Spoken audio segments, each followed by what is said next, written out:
Imagine you steal something from someone in an ancient village.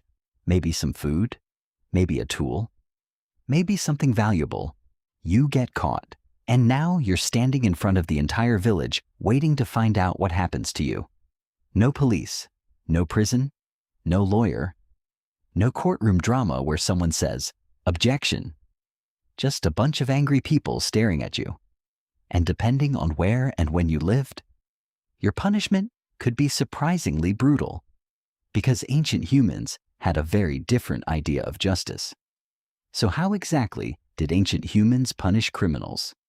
Well, let's just say they weren't exactly big fans of second chances. One of the biggest problems ancient societies had was pretty simple. How do you control a bunch of people when there's no modern police force? You can't just call the police because someone stole your goat. There is no emergency number. There isn't even a police station, so ancient societies had to come up with their own systems of punishment. And one of the earliest approaches was, make the punishment scary enough that everyone else doesn't want to commit the crime. Basically, do this and something terrible happens to you. Very simple, very effective, and sometimes extremely cruel. One of the oldest known law codes comes from ancient Mesopotamia, the famous Code of Hammurabi. It was created around the 18th century BCE in Babylon, and Hammurabi's laws covered everything from property disputes to theft, assault, marriage, and even construction. Yes, even ancient construction had regulations. Imagine being an ancient builder and getting punished because your house collapsed. Actually, that's exactly the kind of thing Hammurabi's laws dealt with. One law basically said that if a builder constructed a house badly and it collapsed and killed the owner, the builder could be put to death. So ancient building inspections were apparently less about paperwork and more about survival. But the punishments weren't always death. Some crimes resulted in fines. Others involved physical punishment.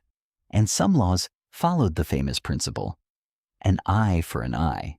If you seriously injured someone, the punishment could involve a similar injury. The idea was that punishment should match the crime, which sounds reasonable, until you realize you're living in a world where the government can legally break your arm because you broke someone else's. And ancient Mesopotamia wasn't the only place with harsh punishments. Ancient Egypt also had a legal system with punishments for crimes such as theft, fraud, and assault. Depending on the crime, people could face fines, beatings, forced labor, mutilation, or execution.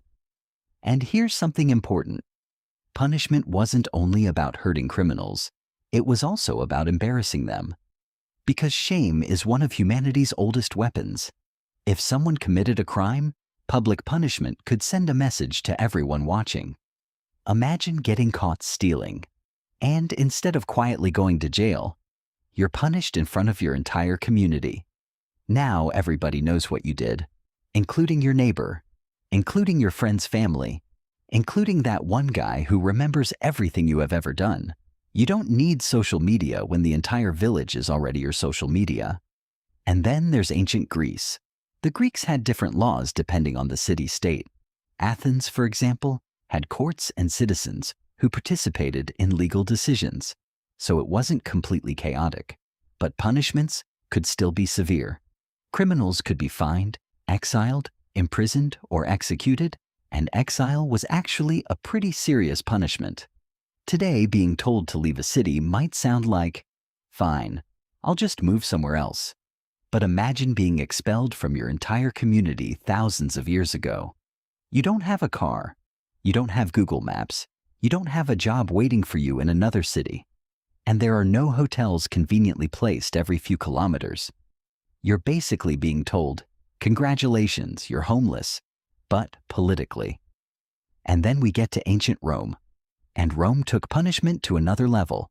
The Romans had prisons, courts, fines, forced labor, exile, and execution. And depending on your social status, the punishment could be very different. This is one of the interesting things about ancient justice. Justice wasn't always equal. If you were poor, you might receive a very different punishment from someone powerful, and Rome had several forms of execution. One of the most infamous was crucifixion. It was designed not only to kill someone, but to publicly humiliate and intimidate everyone watching. The Romans often carried out punishments publicly because they wanted other people to see the consequences. Basically, you see what happened to him? Yes. Good, don't do that. It's terrifying. But from the government's perspective, it was also propaganda. The punishment wasn't only for the criminal, it was a message to everyone else. And here's where things get even more interesting. Ancient humans didn't always punish crimes because they believed someone was morally evil. Sometimes they were mainly worried about restoring order. If someone stole food, injured another person, destroyed property, or violated an important rule, the problem wasn't just what they had done. The problem was that they had disturbed the balance of the community. And in small societies, that could be dangerous. Imagine living in a village of only a few dozen people. You know everyone. You depend on everyone. If one person steals food, that affects someone else. If someone attacks another person, that can create revenge. Then the victim's family wants revenge. Then the criminal's family wants revenge for that. And suddenly, your tiny village has accidentally created a low-budget civil war. So punishment could also prevent endless revenge. Instead of, you hurt my brother, so I'll hurt your brother. The community could step in and say, everyone calm down, we're handling this. And that is one of the reasons organized justice became so important. Because without some kind of authority, every crime could turn into a personal feud. But here's the strange part. Ancient punishments weren't always as brutal as we imagine. Some societies used compensation. Instead of hurting the criminal, the person could be ordered to pay the victim. Money, food, animals, property, or labor. This makes sense when you think about it. If someone steals your cow, killing the thief doesn't magically give you your cow back, but forcing the thief to replace it? Now you've actually solved part of the problem. So ancient justice wasn't simply, someone did something bad, destroy them. It was often a combination of punishment, compensation, revenge, prevention, and intimidation. And honestly, some of these ideas are still recognizable today.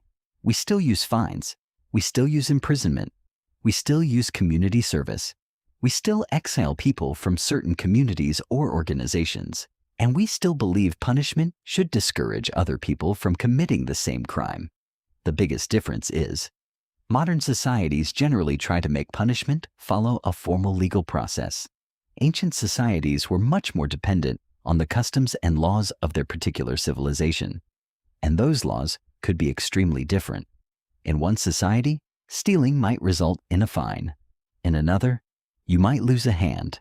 In another, you might be executed. And in another, you might just have to pay someone a goat. Which means that if you ever complain about modern legal paperwork, remember, at least your court hearing probably isn't being decided by a guy holding a sword. Ancient humans were trying to solve a problem that still exists today. What do we do when someone breaks the rules? They experimented with fear. They experimented with revenge. They experimented with compensation. They experimented with exile. And eventually, humans built increasingly complicated legal systems. But the basic ideas stayed the same. If you want a society to survive, people have to believe that breaking the rules has consequences. Because without consequences, you don't really have laws. You just have suggestions. And apparently, ancient humans were not interested in making suggestions.